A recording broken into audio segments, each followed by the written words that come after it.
Hello and welcome back to another episode of Unfiltered Advice, where my team picks up some of the best comments that you guys have left under my videos and asks them to me, and I give you my unfiltered take on them. It seemed like you really enjoyed the last time we did this, so let's go. Question number 1. Dhruv. Why humans in late night very fear about ghost? Explain, sir, and ghost exist or not exist? I love that we are starting off with ghosts. So here's my take on ghosts. I think that ghosts exist because human imagination exists. Now, think about this for a second. Why do ghosts always come at night? Or why are there more ghost stories in the villages? Why are there ghost stories around cemeteries or around death? These are all the things that the human brain cannot fully understand.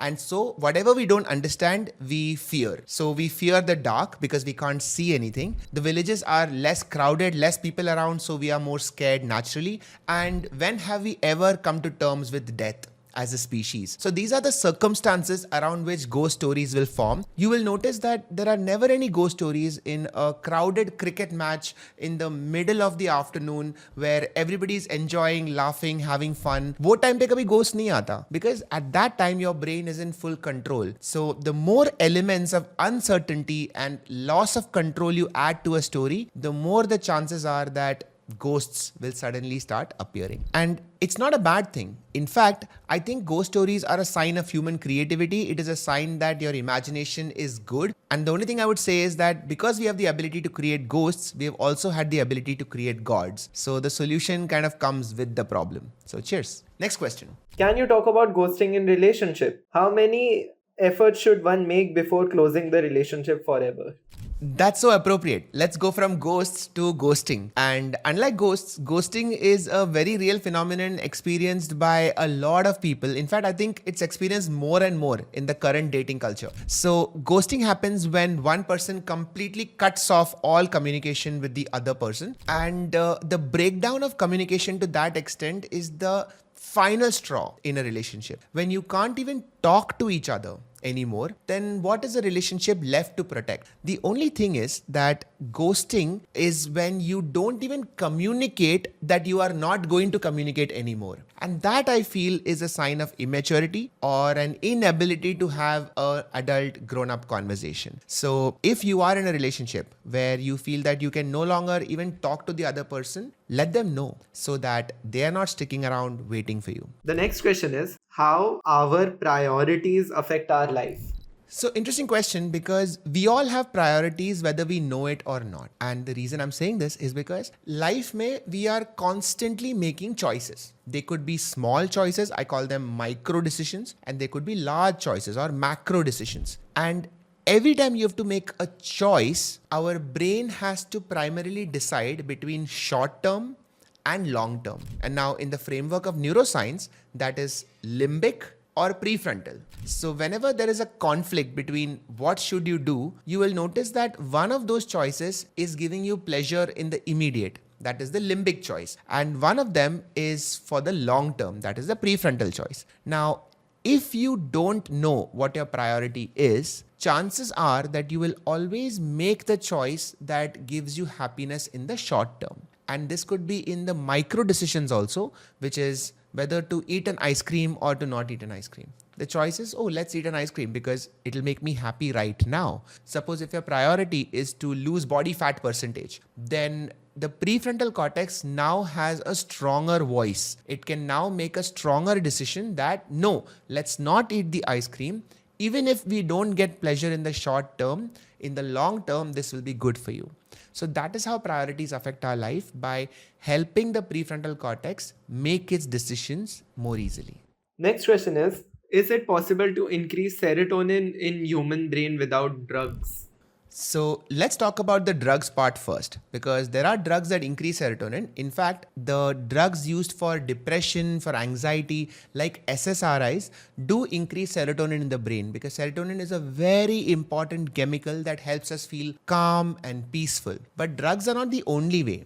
of increasing serotonin. And there are some things that all of us should be doing regularly to keep our serotonin levels healthy. The first and most important thing is to get regular sleep, because serotonin drops at night and increases in the morning. And this only happens if you are sleeping at the time that you're supposed to be sleeping. Number 2 is aerobic exercises. So whenever you get any running done, cycling done, even brisk walking or swimming, serotonin levels go up. Weightlifting also increases serotonin level. Eating healthy, nutritious food like berries, seeds, eggs, bananas, all of them increase serotonin because they are rich in an amino acid called tryptophan, which is what leads to serotonin being created in the body. And there are some social hacks to increase serotonin. For example, having a good social circle, having close friends, being close to your family, or spending time with the people that you love also increases serotonin. And finally, journaling, gratitude journaling specifically. When you write down the things that you're grateful for, that you're happy about, these things also increase serotonin levels in the brain. So it's not just drugs and psychedelics that increase serotonin. All these activities plus meditation and mindfulness do increase serotonin levels in the brain. What's the difference between journaling on a physical book versus digital? So I love this question because I started off journaling on the iPad. I actually started using the keyboard and I would journal using Notion.